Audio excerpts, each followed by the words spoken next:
네, 안녕하세요. 수강생 여러분. 네, 이번 시간은 이제 소아치과 국가고시 특강 2부가 되겠습니다.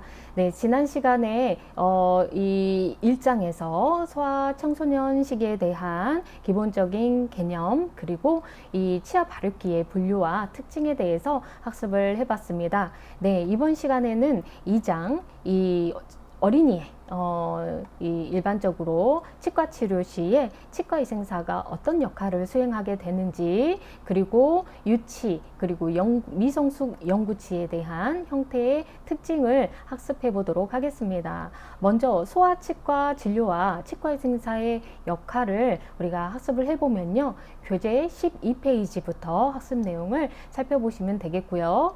기본적으로 소아 환자는 성인 대상자와 다르게 이 성장 발달이 굉장히 왕성한 시기이자 또한 심리 발달이 굉장히 변화가 많은 그런 시기가 되겠고요. 또한 그 성인 환자와 다르게 인지 기능이라던가 구조적인 그런 주변 환경에 대한 그런 감각이라던가 느끼는 부분이 다르게 나타나죠. 그렇기 때문에 소아 환자 치료 시에는 다양한 다각도에서 우리가 소아 환자를 위한 측면에서의 고려 사항들이 많겠고요. 또한 그것을 주의사항으로서 아래와 같이 9개 항목으로 상세하게 설명을 하고 있습니다. 가장 먼저는 이 소아 환자의 치료 과정에 있어서 성인 환자와 다르게 소아 환자를 좀 배려하고, 또 소아 환자의 심리 발달 과정에 따라서 연령별 특징에 따라서 맞춤형으로 접근하는 것이 중요하겠죠. 자, 그래서 가장 기본적으로는 소아 환자의 경우에는 머리를 약간 위로, 그리고 두 손은 아래로. 왜냐하면 두 손을 수시로 이 불편한 게 있으면 손을 번쩍 들어버린다거나 이 기구나 재료를 이동하는 과정에 있어서 그게 또 위급한 상황이 갈 수가 있기 때문에 항상 두 손을 아래로 두고 있습니다.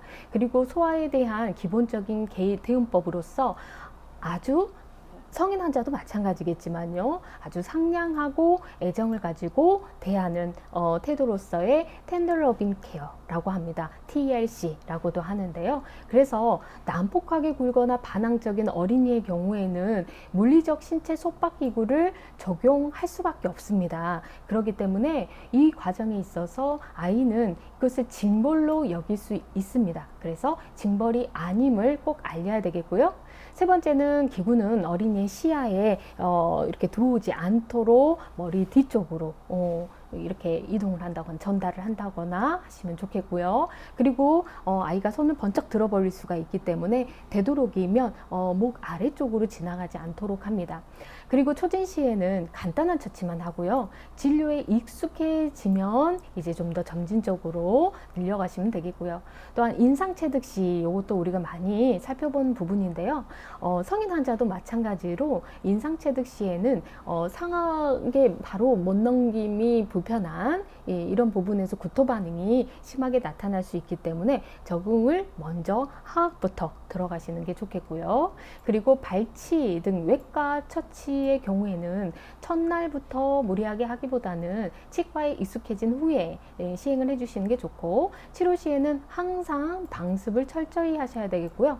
저연령화는 마스크에 거부감이 있을 수 있어요. 그렇기 때문에 착용하지 않는 것이 바람직하겠습니다.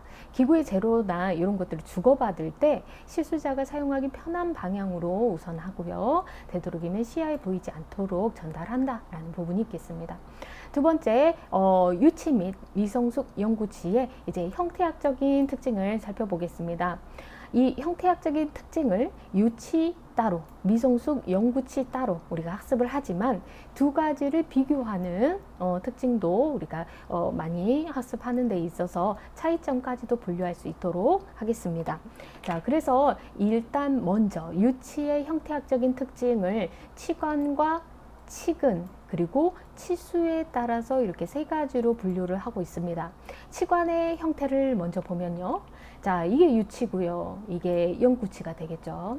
자, 치관의 형태를 이 모습을 여러분들이 머릿속에 잘 인지하시면서 학습을 들어가면 도움이 많이 되겠습니다. 일단 먼저 외형을 보고, 그리고 길이, 즉 높이에 비교를 해보겠고요. 그리고 치경부 부분이 또 주요하게 관찰할 수 있는 부분이 있습니다. 자, 유치의 전반적인 외형은 영구치와 유사하지만 뭐가 다릅니까? 치관의 길이, 높이, 그리고 순설 폭경, 근원심 폭경 같은 경우 계승 영구치에 비해서 비교적 작은 걸 볼 수가 있죠. 작다. 자, 그리고 치관의 길이, 높이를 보면요. 일반적으로 근원심 폭경하고 비교했을 때, 자, 높이와 근원심 폭경을 비교했을 때 어때요? 높이는 네, 납작한데 근원심 폭경은 납작하고 길쭉하죠. 자, 그렇기 때문에 영구치보다 이 비율이 어때요? 길이하고 길이에 비교해서 근원심 폭경이 굉장히 영구치보다도 납작하기 때문에 크다. 자, 그리고 치경부는 후속 영구치보다 더 협착되어 있어요. 잘록하게 치경부가 들어가 있어요. 그리고 특히나 유구치에 도드라져요. 자, 유중절치를 봐볼까요? 예, 납작하죠. 자, 그런데 구치부 봐볼까요? 이렇게 치경부 쪽이 많이 네, 잘록하게 들어가고 있죠. 이렇게 잘록하게 들어가고 있죠. 자, 그리고 치근의 모양을 이제 다음 봐보면요. 유치는 영구치에 비해서 어때요? 길이가 예, 치관에 비해서 길쭉합니다. 그렇죠? 이렇게 길쭉합니다. 치관 크기에 비해서. 자, 그리고 유치의 치근은 후속 영구치가 맹출되면 이 생리적 흡수가 일어나죠. 자, 치근의 이개각도 요것도 예, 왜 넓어요? 분지부가 넓적해요. 왜 그러죠? 나중에 후속 영구치가 맹출할 때 그것을 수렴하게 됩니다. 그래서 치배를 보호하기 위해서 영구치 치배를 보호하기 위해서 자, 이와 같이 치근이 넓적하게 분지부가 2개 정도가 더 넓게 뻗쳐 있죠. 자, 그리고 유구치의 치근의 수는 상하근 3개, 하하근 2개 기본적인 형태학적 특징하고 매칭해서 보시면 되겠습니다. 자, 그리고 치수의 형태를 보면요. 자, 여기에서도 두 가지 차이점에서 나오다시피 치수에 대한 부분을 여러분들이 먼저 살펴보셔야 되는데요. 자, 치수강 전반적으로 봤을 때 펄프 챔버가 이 영구치보다 치아 외형과 거의 일치합니다. 자, 여기 봐볼까요? 자, 이 부분을 보면요. 자, 여기에 자, 이렇게 지워보겠습니다. 자, 이 부분을 보면 자, 영구치보다도 이 치수강의 면적이 어떻습니까?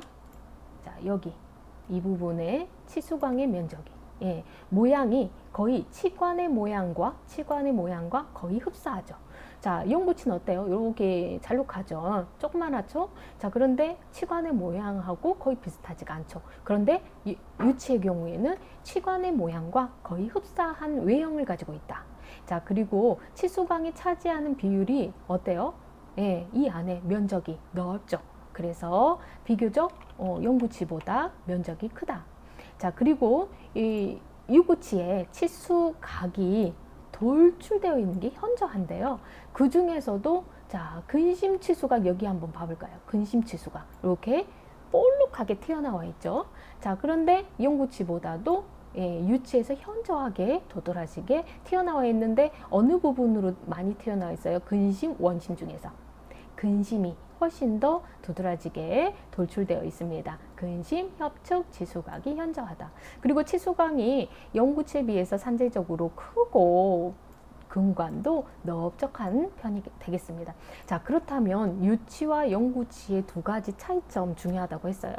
자, 치관과 치근의 크기는 어디가 더 큽니까? 아무래도 영구치가 더 크겠죠. 자, 유전치 동그라미 해주시고 유구치 동그라미 해볼까요? 치관의 길이, 높이에 대해서 유전치의 근원심 폭경은 어디가 더 넓적해요? 유전치가 영구치보다 더 납작합니다. 그리고 유구치도 마찬가지로 근원심 폭경에 비해서 유구치가 영구치보다 더 납작하죠. 자, 여기에서도 보다시피 유전치가 어때요? 납작하죠. 자, 그리고 유구치의 경우에도 여기에서 봤다시피 훨씬 더 납작한 형태를 띠고 있습니다. 자, 유전치의 순설과 유구치의 현면의 어느 부분이 도드라진대요? 치경 융선이 더 잘 발달되어 있다. 자, 자, 요게 뿌리고요. 치관 부위를 옆측에서 봤을 때, 자, 유구치의 경우에는 이렇게 되어 있어요. 치경윤선이 이렇게 많이 도드라지게 튀어나와 있습니다. 자, 그런데 영구치의 경우에는 완만한 모양을 이렇게 띠고 있죠. 그래서 치경윤선이 유치에서 훨씬 더 잘 발달되어 있습니다. 자, 그리고 그 중에서도 화학 제1유구치가 더 훨씬 잘 발달되어 있다고 하죠. 자, 다섯 번째 한번 보면 유치의 치관의 협설면이 영구치보다 아무래도 협설이 유치의 치관이 평평합니다. 자, 그리고 유구치의 협면이 근원심으로 많이 유구치가 이렇게 잘록해져 있죠. 네, 아무래도 여기에 치경윤선이 잘 발달되어 있기 때문입니다. 자, 일곱 번째 한번 보면 유구치에서 치관의 협면과 설면이 교환면을 향해서 경사져 있다. 자, 요것도 치경윤선하고 일맥하는 부분이에요. 치경윤선이 이렇게 튀어나와 있죠. 그러면서 교환면으로 갈수록 다시 모아지는 그런 형태를 띠고 있어요. 그래서 우리가 하악 치아를 봐도 어떻게 돼 있어요? 치경윤선이 이렇게 돼 있고요. 소구치가 이런 모양을 띠고 있어요. 자, 이런 모양을 띠고 있습니다. 자, 그래서 치경윤선이 많이 발달되면서 치경부가 잘록하고 또한 교환면 방향으로도 경사져 있다. 이렇게 여러분들이 그림 그려가시면서 이해하시면 되겠고요. 유치의 범낭질 두께는 아무래도 치수광의 면적이 넓어져 그만큼 범낭질의 두께는 얇아지겠습니다. 영구치는 치수광의 면적이 좁았죠. 그만큼 범낭질의 두께가 두꺼워지겠죠. 자, 그리고 여러분들이 좀 어려운 부분이 있어요. 치경부의 범낭소주라고 하는데요. 이 범낭소주는 이 범낭질을 이루는 수사나 인해서 결정이 어떤 모양이 돼 있냐, 여러분들 예방치약에서 배우셨는데요. 육각형 모양을 가지고 있는 원기둥이 여러 개가 이렇게 장방향으로 배열이 돼서 하나의 관으로 식립이 됩니다. 이 하나의 관이 이와 같이 열쇠구멍 모양의 범란소주에 하나하나가 이렇게 심어져 있는 거예요. 이렇게 하나하나가. 그래서 이게 모여서 한 단위를 이루는 것이 바로 범낭소주입니다. 그래서 범낭질 결정의 집합체라고 보시면 되겠죠. 그런데 이 열쇠구멍 모양이 여기 하나만 있는 게 아니라 세 개의 범낭소주와 이렇게 맞닿아 있습니다. 자, 이런 식으로. 자, 그런데 열쇠구멍 모양이 핵심 포인트가 있어요. 자, 여기에 충격이 가해지게 되면 이렇게 라운드한 부분에서 충격이 아무래도 완충작용이 되겠죠. 자, 그러면 옆에 홀쭉한 부분이나 또는 이렇게 홀쭉한 부분이나 자, 요런 그리고 요 아래 꼬리 부분이나 이런 부분에 충격이 가해지면 쪼개지겠죠. 조각조각 납니다. 그래서 이 범란소주의 방향이 자, 일반적으로 치관이 이런 모양으로 되어 있어요. 우리가 일반적인 이 교합할 때의 충격이 위에서 아래로 이렇게 가게 되겠죠. 저작하면서. 그리고 또한 측방압이 가해지게 돼요. 그러면 측방압이 가해지면 옆에서 측방에서 힘이 가해질 때 치아는 흔들거리게 되죠.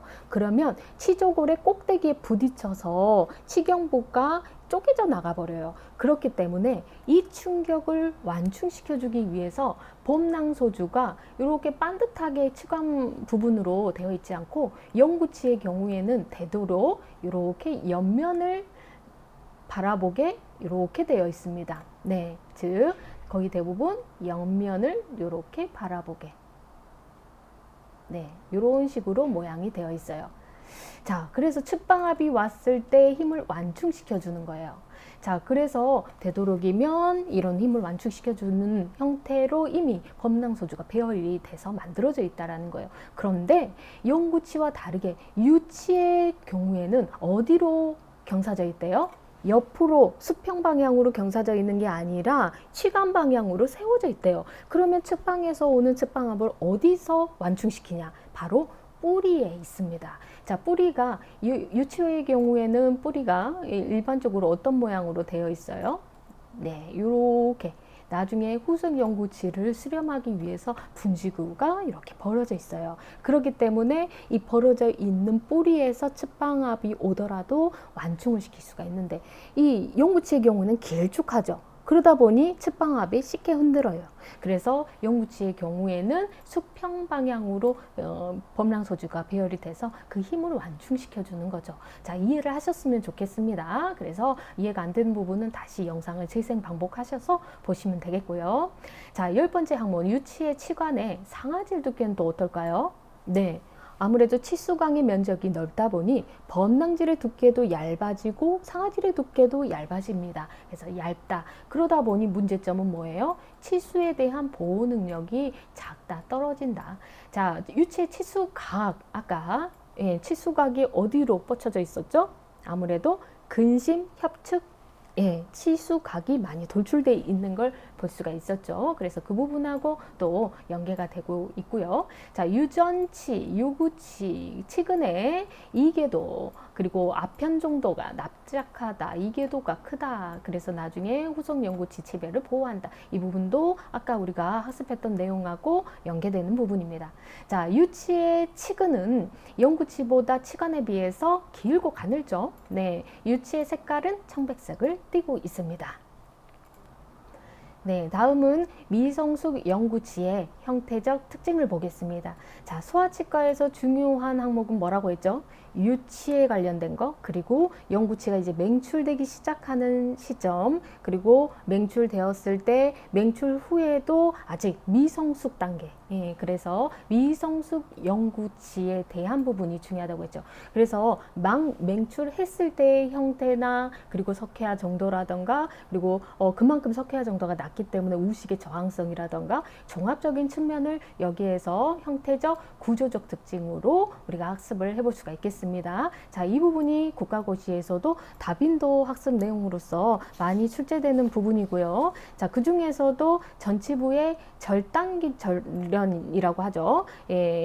절연 결절이라고도 하고요. 자, 절단면을 보면 자, 이와 같이 이렇게 굴곡이 져 있죠.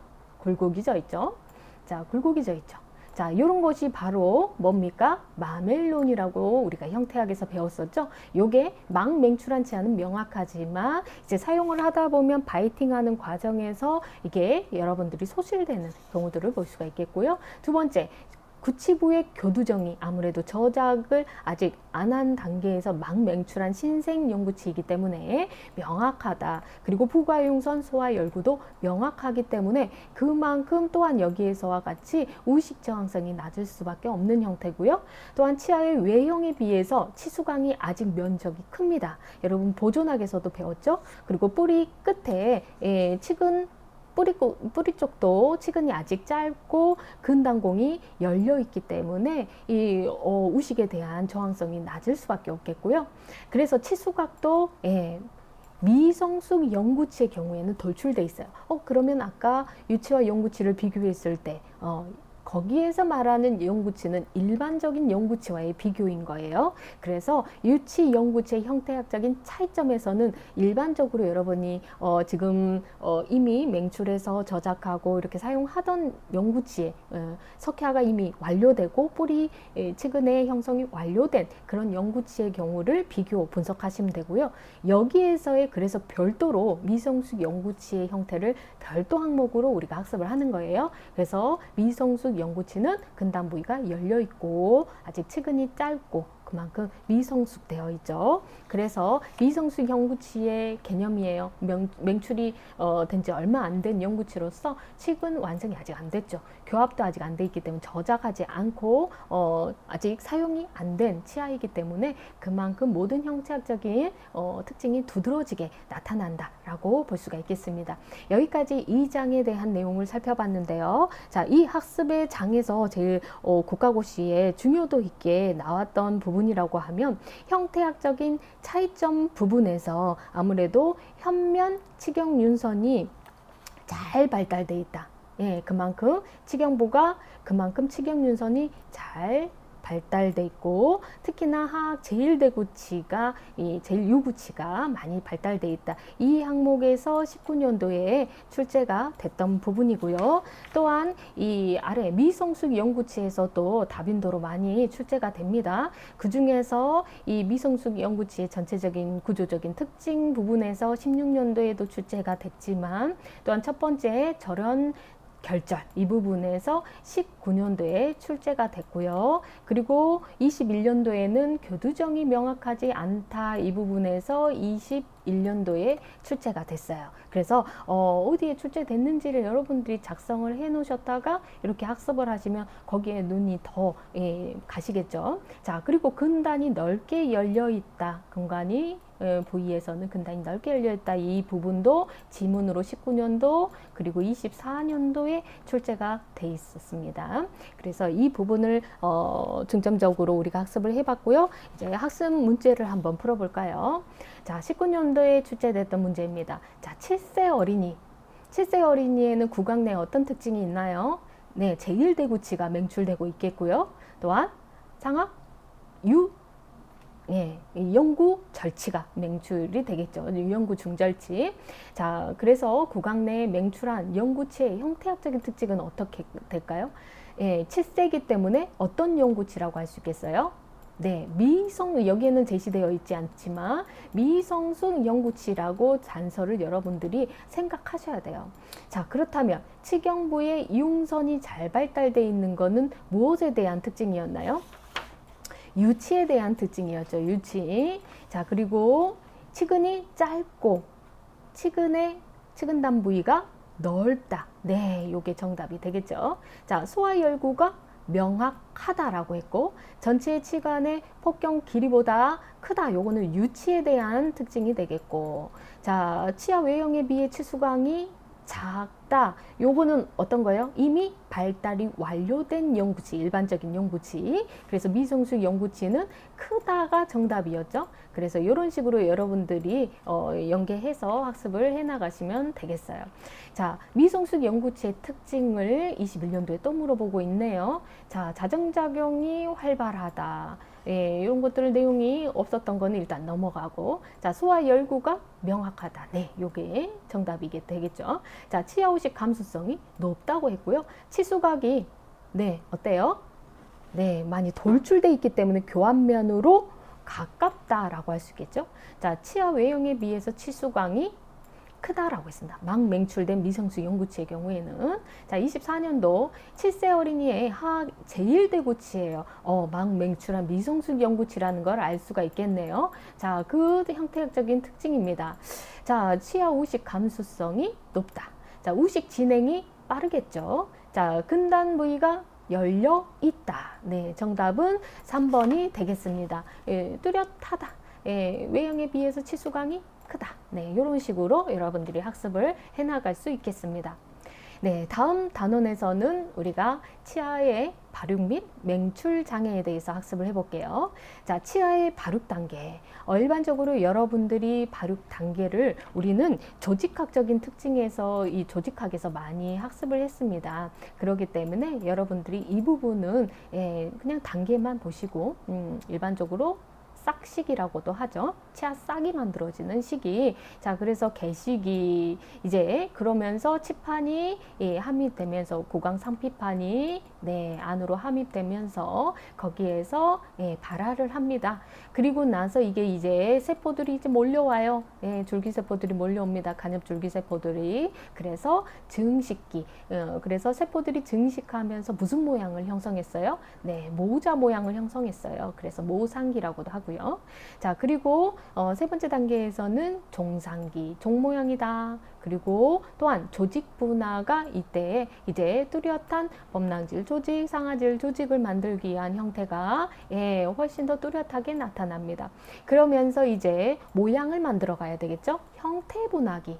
자, 그러면서 종상기의 후기에 가면 아무래도 이제 치아의 모양을 잘 만들어내야 되는데 만들어내지 못하고 조그만하게 이제 발달이 끝나버린 단계. 요거는 외소치.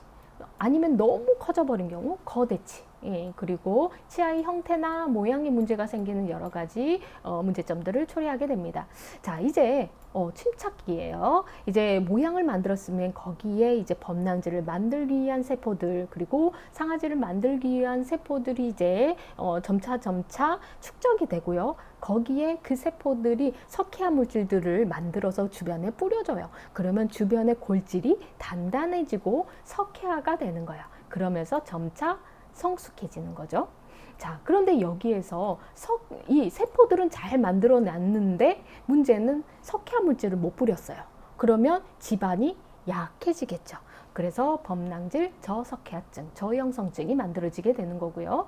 그리고 이제 맹출을 시작합니다. 그래서 이 맹출 단계에 있어서도 너무 빨리 올라오는 조기 맹출, 신생치, 선천치와 같은, 그리고 오히려 너무 맹출 지연하는 경우 있어요. 맹출을 하지 않는 그 여러 가지 또 문제점들이 또 있겠죠. 자, 그리고 아예 맹출을 못하는 매복 단계도 문제점을 남길 수 있습니다.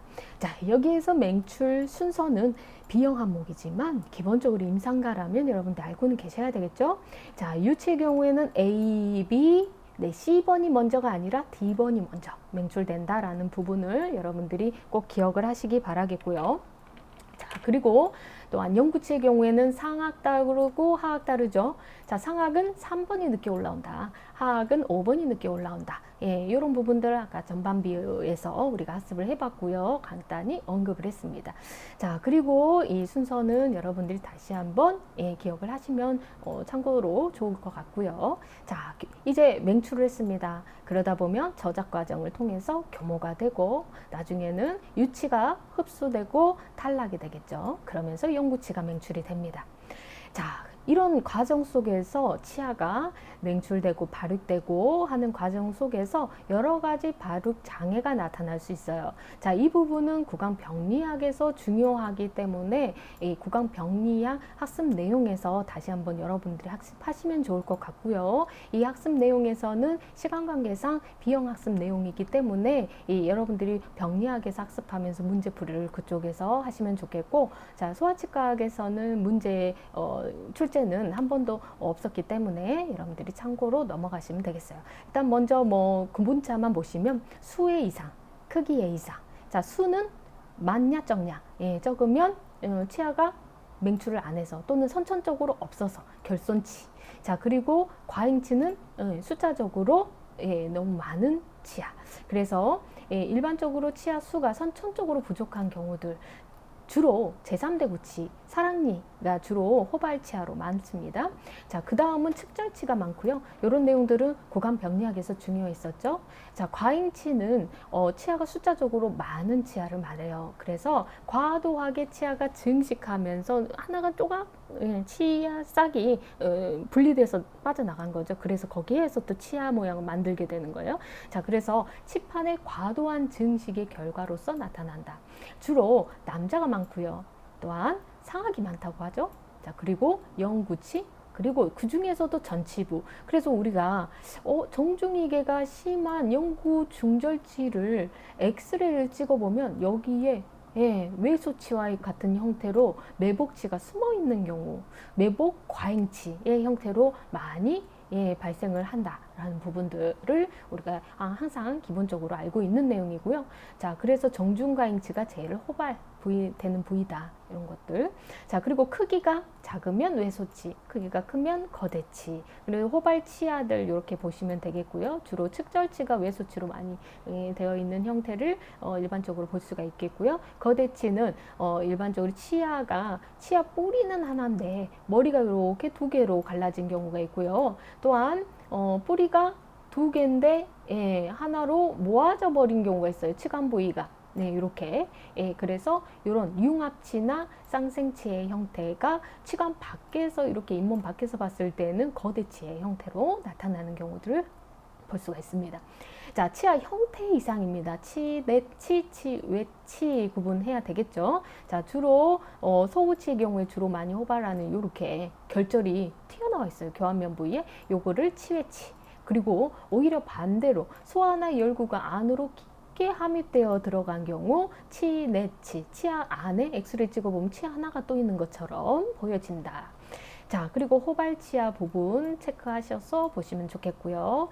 자, 구치결절. 여러분들 알다시피 유구치에 아까도 요렇게 치경부 부분에 결절이 있다고 했는데요. 이것과 별도로 구치 부위에 결절이 이렇게 튀어나와 있게 만들어진 경우들을 볼 수가 있고, 자, 우상치 같은 경우는 이제 뿌리가 이렇게 되어 있는데요. 그러면 치수관이 이런 식으로 갈라져 있어야 돼요. 그런데 뿌리가 어떻게 돼 있어요? 뿌리 끝에만 이렇게 갈라져 있고요. 요만큼이 치수관인 거예요. 요만큼이. 그래서 요 모양이 마치 소우자를 따서 소의 치아 모양, 치수관의 모양과 닮았다. 그래서 긴 치수관을 가지고 있고 짧은 치근을 가지고 있다. 이런 게 우상치. 그리고 망곡치는 뿌리 끝이 이렇게 기울어져 버리는 걸 말하죠. 이렇게. 구부러져 있는 형태. 자, 유치열기에 위에서 쿡 찍어버리는 외상에 의해서 후속 영구치 칩에 영향을 주어서 이런 문제가 발생되는 경우가 많습니다.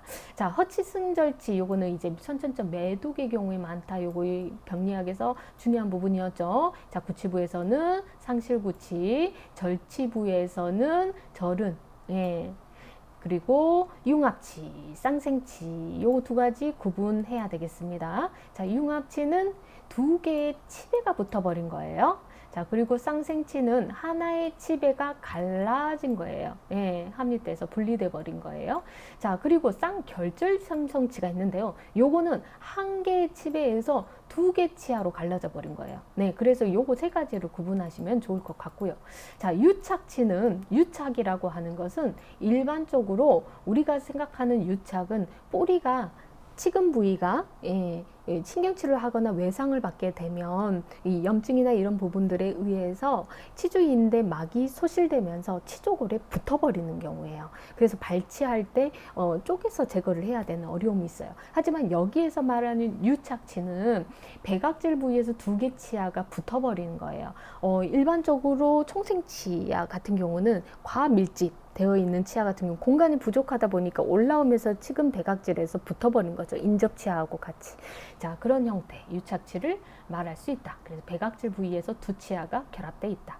자, 그리고 구조적인 이상에서 구조물 하면 범랑질, 그리고 상아질 들 수가 있죠. 자, 범랑질 현성부전증이나 저해형성증. 자, 아까 발달 단계에서 나타날 수 있는 문제라고 했고요. 자, 구소적 범랑질 저형성증이 있습니다. 자, 요거는 소아치과에서도 그렇고 병리학에서도 그렇고 좀 중요한 핵심 단어가 있습니다. 바로 터너치아. 자, 요거 정리, 요거 정도는 여러분들이 이 표에서 요거 하나만큼은 기억을 하시기 바랍니다. 자, 유치에 치아후식이나 어떤 치수 질환으로 인해서 염증이 뿌리 끝으로 파급이 됐어요. 그럼 뿌리 끝에서 염증이, 이런 염증 주머니가 생겨요. 그러면 유치 같은 경우는 아래에 뭐가 있어요? 후속연구치가 올라오고 있어요.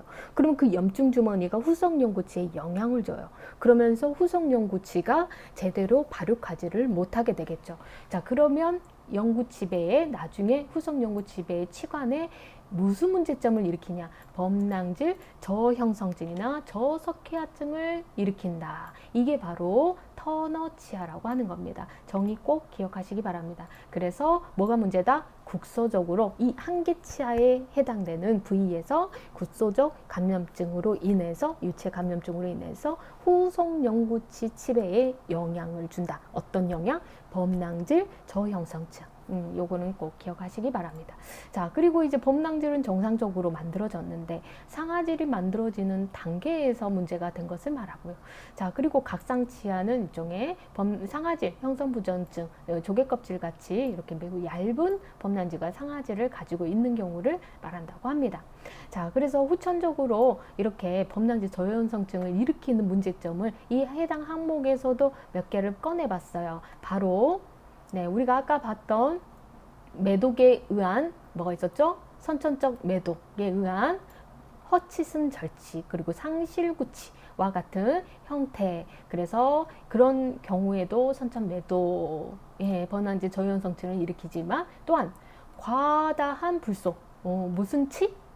반점치. 그래서 반점치의 경우, 그리고 급소적 감염과 외상에 의해서 후속연구치의 치배에 영향을 주었다. 그게 바로 터너치아가 가지, 이 세 가지는 꼭 기억하시기 바래요. 자, 그리고 이 부분에서 여러분이 꼭 또 기억을 할 수 있는 부분이 또 구순 구계열 이 부분도 있어요. 자, 요거는 14년도에 터너치아에서 나왔고요. 구순 구계열도 해당 항목으로 땡땡해서 지문제 시험으로 나왔던 것 같아요. 그래서 요거까지 요거 체크해 놓으시고 여러분들이 암기를 하시면 좋을 것 같습니다. 자, 그 이후로 출제는 안 됐지만 참고적으로 병리학에서 여러분들이 학습해야 되는 내용이니까요. 다시 한번 여러분들이 정립하고 넘어가시고요. 자, 맹출장애입니다. 맹출 시기 이상, 요건 중요한 부분인데요. 너무 일찍 맹출한 경우 아까 뭐 있었죠? 네, 선천적으로 가지고 태어났다. 그래서 출생과 동시에 구강내를 살펴봤더니 치아가 있더라. 그리고 신생치와 같은 경우 한 달 이내에, 생후 한 달 이내에 맹출한 것을 조기 맹출 치아다. 이 두 가지를 구분하시면 되겠고요. 자, 처치는 어떻게 해야 될까요? 수유에 방해되기 때문에 어떻게 해야 됩니까? 발거를 해야 됩니다. 발거. 자, 그리고 위치 이상입니다. 자, 제 위치에서 올라오면 좋은데 이 다른 위치에서 변형돼서 올라오는 경우 그것을 우리는 변이맹출, 다른 말로 이소맹출이라고 해요. 이 단어도 여러분들 반복적으로 보는 핵심 단어가 되겠고요. 그 중에서도 하악, 중절치의 중절치의 맹출 과정을 보면 이유중절치의 뒤쪽 설측 부분에서 올라오는 경우가 사례가 많아요. 설측 맹출. 자, 그리고 맹출과 수반되는 연조직 장애 난맹출 부분 하면 이제 맹출되는 과정 중에 여러 가지 증상이 있어요. 뭐 타입 분비량이 늘어난다거나 이런 것들. 그래서 교재를 참고해서 보시면 되겠고요. 자, 혈종이라던가 낭종이라던가 부골과 같은 형태 뭐가 있는지만 그냥 눈으로 보시면 되겠고 나머지 시기 이상, 위치 이상 요 정도는 우리가 학습을 할 수 있도록 하겠습니다. 자, 학습 문제 요거는 국시에 출제는 안 됐지만 세 가지 문제를 제가 가지고 와봤어요. 자, 먼저 유치의 만성 치근단 염증으로 인해서 후성연구치의 범낭질의 결손, 저형성증을 일으키는 걸 무슨 치아라고 하느냐? 네, 터너 치아. 4번이 정답이 되겠죠? 자, 영구치가 맹출 전에 교두와 교뒤 사이에 작은 뼈 조각이 생겼네요. 이거 뭘까요? 골 조각이 생겼네요. 네, 맹출성 부골이 되겠고요.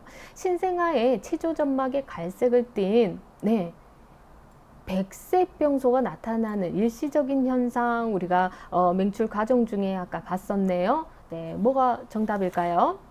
네, 맹출성 부골. 네, 넘어가시면 되겠습니다. 자, 소아 청소년의 우식증. 자, 이 부분 여러분들 예방치약에서도 학습하는 부분이라서 간략하게만 설명을 드리면요. 일반적으로 소아 연령대 그리고 청소년기까지 올라가는 혼합치열기 과정에 있어서 치아우식은 좀 더 상세하게 몇 가지로 구분된다고 했어요. 우리가 학습목표에서 살펴봤죠. 네 가지로 구분할 수 있습니다. 가장 먼저는 발생하는 부위에 따라서 평알면에 발생했냐, 소아 열구에 발생했냐. 자, 그리고 이 두 가지 구분해야 됩니다. 유아기에 발생하는 우식증이 다발성 형태로 짧은 시간에 다발하는 여러 개의 치아에 호발하는 양상을 띠지만 명확하게 들어가 보면 유아기에 발생하는 우식증하고 청소년 시기까지 이 광범위한 기간 동안 발생하는 다발성 우식하고는 차이점이 존재해요. 그래서 예방치약에서 보는 그런 두 가지가 비슷한 형태로 이렇게 묶음으로 우리가 학습을 했는데 소아치과에서만큼은 두 가지를 분리해서 비교해서 여러분들이 학습하셔야 된다. 자, 먼저 평알면 같은 경우는 협측, 그렇죠? 전치부는 순측, 설측, 고개측 이런 부분들을 다 평알면이라고 하죠. 네, 그렇다면 어느 부위도 포함을 해야 될까요? 평알면. 네, 접촉점, 즉 인접면도 평알면으로 보셔야 된다라는 점이에요. 그래서 특히나 평알면의 우식증을 보면 일반적인 순측 부분에서 협측 부분에서 보는 우식은 완만한 형태를 띄어요. 그런데 인접면 우식의 경우에는 이제 안으로 넓어지면서 이런 형태를 띠잖아요. 그런 것처럼 얘는 일반적으로 평알면 우식은 역삼각형 형태를 띠고 있습니다. 자, 그런데 소화열구 우식증은 어떤 형태를 띠고 있어요? 입구는 좁은데 안으로 눈물 모양으로 소화열구가 형성돼 있잖아요. 그것과 연계해서 상아질 쪽으로 이렇게 넓어지는 형태를 띱니다. 항아리 모양처럼. 그래서 예, 안쪽으로 예, 역삼각형이 아니라 삼각형 형태를 띈다. 네, 요거 두 가지가 구분할 만한 부분이 되겠어요. 자, 그렇다면 평활면 우식증은 어떻게 예방할 수 있을까요? 평활한 부위는 치면요구 전색도 안 되죠. 네. 즉 치질을 강화시켜줘야 되잖아요. 그래서 예방치약에서는 불소도포 해주자 라고 했고요. 자, 여기에서는 소화열구 부분은 결국에는 봉입할 수밖에 없어요. 입구 부분을 봉쇄하는 거죠. 그래서 세균이 침입하는 침입로를 차단시켜주는 치면열구 전색법, 그래서 실런트를 해주는 것이 방법이 되겠습니다. 자, 유아기 우식증과 다발성 우식증 두 가지 구분하자고 해서 이게 제일 중요한 부분 같고요. 자, 유아기 우식증은 2세 이하 어린이 유아기 때 많이 호발하는 부분이 되겠고요. 호발 치아는 어디에서 먼저 시작하냐? 상하 사전치에서부터 유절치에서부터 시작을 해요. 그리고 어디로 진행해 갑니까? 견치, 네, 제1유구치, 제2유구치 단계로 이완되어 간다라고 암기를 좀 더 상세하게 하시면 좋겠고요. 하악 유전치의 경우에는 잘 발생되지 않는다. 이게 가장 핵심입니다. 뭐하고 비교해요? 다발성 우식증하고 비교해서 외우셔야 돼요. 다발성 우식증은 어디까지 이완된 거예요? 하악 유전치 인전면까지 이완됐다. 자, 그래서 이렇게 사진을 이렇게 유치의 경우에 봤을 때 일반적으로 하악 유전치가 생겼다. 그러면은 네, 하악 유전치 사이까지 생겼다. 다발성 우식증으로 가시면 되겠어요. 그래서 잘 이완되지 않는 치아까지도 예, 급속도로 여러 개 치아에 걸쳐서 예, 전 치아에 걸쳐서 발생된다. 전 치아. 예. 자, 유치 우식의 그러면 특징과 미성숙 영구치 우식의 특징, 그리고 호발 부위를 보도록 하겠습니다. 자, 먼저 유치 우식의 특징입니다. 자, 여러분들이 여기에서 볼 때 유치의 형태학적인 우리가 구조적인 특징 앞에서 학습을 했었죠. 이런 것들을 같이 매칭해서 보시면 좋아요. 자, 우식의 이완율이 높겠죠. 아무래도 치수광이 면적이 또 넓기 때문에 치수질환까지 진행 속도가 신속하다. 범낭질 두께가 얇기 때문에 자, 치수염이나 치근막염으로 쉽게 이양된다. 왜냐하면 치수광이 넓고 범낭질 상아질 두께가 얇으니까 쉽게 이완되면서 치근막염까지 갈 수가 있는 거예요. 자, 그 중에서도 어떤 교재에서는 2차 상아질이라고 나오기도 했지만 국가고시에서는 수복 상아질, 3차 상아질 발생이 형성이 활발하다. 자, 이 부분에서도 주요하게 시험 문제가 많이 출제되는 부분이 되겠습니다. 그래서 이 부분 꼭 주요하게 여러분들이 학습하시기 바라겠고요. 그래서 치아 우식증이 발생하게 되면 어떤 문제가 발생돼요? 네, 치아 우식증이 점점 파급이 되면서 깊게 들어가죠. 그럴 때 퍼져가는 과정 중에 하방에 있는 상아질 두께가 점점 침범을 하면 상아질 두께가 치수 쪽으로 이렇게 만들어지는 게 반응성 상아질, 치아 우식이라던가 어떤 반응에 의해서 만들어지는 상아질 해서 우리는 수복 상아질, 즉 다른 말로 3차 상아질이라고 해요. 그래서 이 반응성 상아질이 활발히 이렇게 잘 만들어져요. 왜냐하면 치수광이 아까 면적이 넓었죠. 그러다 보니 세포 활성이 왕성해요. 그래서 수복 상아질이 많다. 이렇게 활성화되어 있다. 이 부분이 23년도 출제됐던 부분이 되겠고요. 또한 이 19년도 이 전반적인 학습 내용에서 유치의 특징이 19년도에도 출제가 됐습니다. 한번 문제 풀어보도록 하겠고요. 자, 발육 환경에 또 영향을 줘요. 어린이가 특히나 요거 중요한데요. 미숙아의 경우에는 그만큼 발육 환경에 영향을 받는다고 했죠. 미숙아의 경우에는 그만큼 치아 우식의 감수성도 높아진다. 네, 이렇게 암기를 해주시면 되겠어요. 이 부분 중요합니다.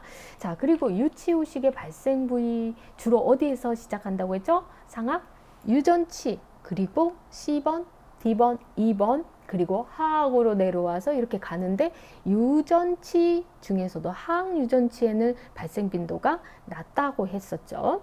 네, 그래서 이렇게 퍼져나간다. 호발 부위. 자, 이완율. 자, 이렇게 간다. 그래서 하악 유전치는 예, 거의 발생되지 않는데 여기까지 발생되면 우리가 뭐라고 했죠? 무슨 우식증? 다발성 우식증 이렇게 생각하시면 되겠고요. 자, 다음 미성숙 영구치의 우식의 특징 이것도 국가고시에서 16년도에 출제됐던 부분이고 또한 측은단공이 넓기 때문에 그만큼 우식이 이렇게 이완이 되게 되면 측은단공이 아직 미완성이라서 요렇게 예, 측은단공이 열려 있단 말이에요. 그래서 측은막염의 이완이 쉽다. 이 부분이 또 출제가 되는 거예요. 그래서 16년도, 22년도 이렇게 출제가 됐던 항목이고요. 자, 그리고 유치의 우식에 인접되어 있는 경우에 그래서 앞에 유치의 치아 우식이 있었으면 그대로 제1대구치 맹출하는 과정 중에 이렇게 우식이 생겨서 발생하는 경우들이 다발합니다. 자, 그래서 유치 우식이 있으면 인접한 영구치까지도 영향을 주기 쉽다. 자, 평알면은 초기 우식은 네, 백반증이 나타나게 되면 불소로 최근에는 재석회화가 되기 때문에 삭제하거나 충전하지 마라. 그냥 실런트만 하고 지켜보시면 됩니다. 이런 식으로. 자, 미성숙 영구치 호발 부위를 보면 일반적으로는 어떤 치아가 가장 먼저 올라와요? 제1대구치. 그래서 제1대구치의 교환면이 호발하고요. 하악 치아가 주로 왜냐하면 상하악 중에서 하악 치아가 먼저 맹출을 하니까요. 자, 유치열기의 우식 이완의 경향이 높았던 아이는 그만큼 영구치의 인접면과 협측에도 이렇게 이완되기가 쉽습니다. 자, 하악 제1대구치에 뭐가 있어요? 협측구 있죠. 자, 여기에 우식 발생된 거 볼 수 있죠. 자, 그리고 상악 중절치에서는 인접면 우식이 많지만 설면소화가 현저한 치아는 이 설면소화는 어때요? 예, 설면소화가 일단 존재하면 우식 발생될 수밖에 없죠. 그래서 소화 열구 부분을 실런트로서 예, 먼저 차단해주는 이 맹출 중인 치아의 경우에 일단 소화 열구가 노출되었다고 하면 노출된 부위에 먼저 선제적으로 치매열구 전색증을 수를 해주는 게 좋겠습니다. 자, 치아오식증 예방에는 그냥 사단 치아오식 예방법이 있다라는 것 정도 예방치약에서 중요하니까 여기에서는 좀 더 중요도는 떨어지겠습니다. 자, 여기까지 문제를 한번 풀어보면요. 19년도 문제입니다. 유치열기의 우식증이네요. 자, 영구치 아니죠. 유치열기입니다. 우식의 특징. 자, 치아오식 감수성이 높다라고 했고요. 자각 증상이 뚜렷합니까? 뚜렷하지 않습니까? 아무래도 빨리 급성으로 파급되는 경우들을 볼 수가 있죠. 자, 그래서 이 아이들의 경우에 좀 통증이 심한 경우 그리고 이렇게 통증이 파급되었을 때 이게 여기까지 앞골까지 쉽게 피지골이 약하니까 퍼져나가요. 그렇기 때문에 통증이 심한 정도는 갑성염증이 아닌 경우에는 그렇게 심하지 않고 빨리 골질을 통해서 빨리 파급이 되기 때문에 그만큼 자각 증상이 뚜렷하지는 이렇게 않습니다. 자, 치수 재생과 치유 능력이 어때요? 낮습니까? 이 치유 능력이 뭐예요? 3차 상아질이 활발하다고 했죠. 그렇기 때문에 치유 능력은 높다라고 할 수 있습니다. 자, 미수바에게는 발생 빈도가 아까 높다라고 했었죠. 자, 그래서 4번이 정답이 되겠고요. 자, 영구치에 비해서 평알면 우식이 네, 오히려 높죠.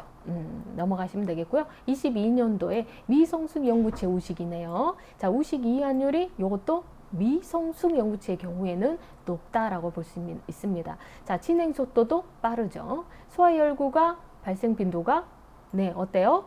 높죠. 그리고 유치 우식과 인접한 경우 이완율이 높다라고 했습니다. 네, 그래서 정답은 4번. 자, 하악 대구치보다 상악 대구치? 네, 하악 대구치가 더 높다라고 했고요. 자, 유치 우식의 이제 특성입니다. 23년도 기출 문제고요. 자, 이완성이 높다. 자, 진행 속도가 빠르다. 자각 증상이 어때요? 뚜렷하지 않고 피지골이 약하니까 빨리 퍼져나가니까 통증이 내압이 발생돼서 막 압통이 있어야 되는데 그런 정도가 뚜렷하지 않다. 자, 하악 유절치에 호발한다. 호발했습니까? 제일 호발하지 않는 부위였죠. 상악 유절치입니다.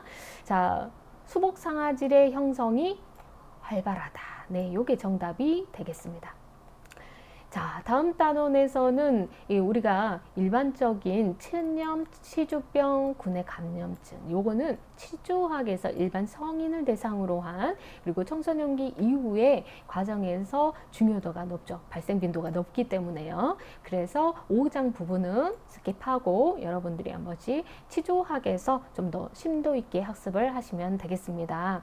그래서 6장 어린이의 행동 조절부터 우리가 다음 학습 내용으로 넘어가겠고요. 자, 우리가 지금까지 학습했던 내용들 종합적으로 여러분들 살펴보시면서 이 앞쪽에 대한 내용이 굉장히 좀 심도 있고 좀 난이도가 있고 핵심 키워드들이 암기가 잘 안 돼요. 그렇기 때문에 지금까지 학습했던 2부의 영상 자료를 필요하다면 반복 재생을 하셔서 계속 틀어놓고 여러분들이 버스 타고 이동하는 과정에서도 반복 학습 재생을 하시면 또 도움이 되실 것 같고요. 만약에 한 번 한 번에 중요한 키워드들 동그라미 해줬잖아요. 그런 부분들 위주로 체크하셨다가 바로 여러 차례 반복적으로 보는 게 제일 중요한 것 같아요. 임상 과목은. 그래서 그런 암기 시간도 중요하지만 반복적으로 이렇게 빨리빨리 보는 그런 습관들을 가지시면 훨씬 학습에 도움이 될 것 같습니다. 자, 그래서 2부 영상은 여기서 마치고요. 3부 영상에서 이후에 학습을 잘 마무리해 보도록 하겠습니다. 수고하셨습니다.